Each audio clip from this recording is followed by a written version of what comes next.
Bomb బాబు bomb బాబు bomb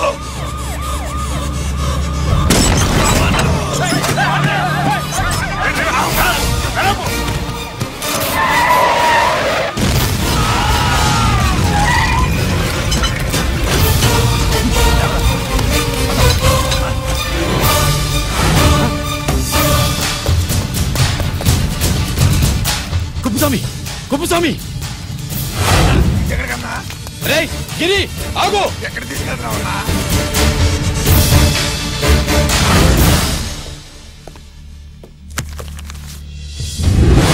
ఇదేంటయ్యా ఇతను ఇంకా ఉద్యోగంలోనే ఉన్నాడా పీకేయమని చెప్పాగా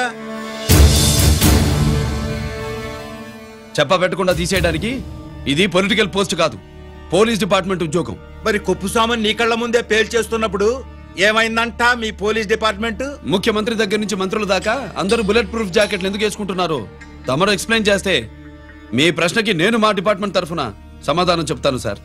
ఏంటయ్యా రెచ్చిపోయి మాటకు మాట మాట్లాడుతున్నావు కుప్పుస్వామితో పాటు నీ తమ్ముడు కూడా అదే వ్యాన్ లో ఉన్నాడు కదా వాడు ఎందుకు పేలిపోలేదు ఎలా తప్పించుకున్నాడు ఇంతకీ మీ బాధ కుప్పుస్వామి పోయినందుక మా తమ్ముడు తప్పించుకున్నందుక నువ్వు నీ తమ్ముడిని తప్పించినందుకు మంత్రి గారు నోటికి ఏది వస్తే అది మాట్లాడటం మీ రాజకీయ నాయకులు చేసే పని మా పోలీసుల పని కాదు. మా తమ్ముడితో పాటు కోటిగాడు కూడా తప్పించుకున్నాడు. వాళ్ళిద్దరు పారిపోయారు. ఎవరైనా తప్పించారో 24 గంటల్లో డిఐజీ గారి టేబుల్ మీద పెడతాను. అదేంటయ్యా అంత రెక్లెస్ గా మాట్లాడేళ్తాడేంటి చేతులు తడుపుకునే ఆఫీసర్లైతే మీలాంటి వాళ్ళని చూసి నీళ్లు నవ్వులుతారు. గుండెలు మండే ఇలాంటి వాళ్ళు నిప్పులు కక్కి వెళతారు. సాయంత్రం లోపతను మీ వాళ్ళను పట్టుకోకుండా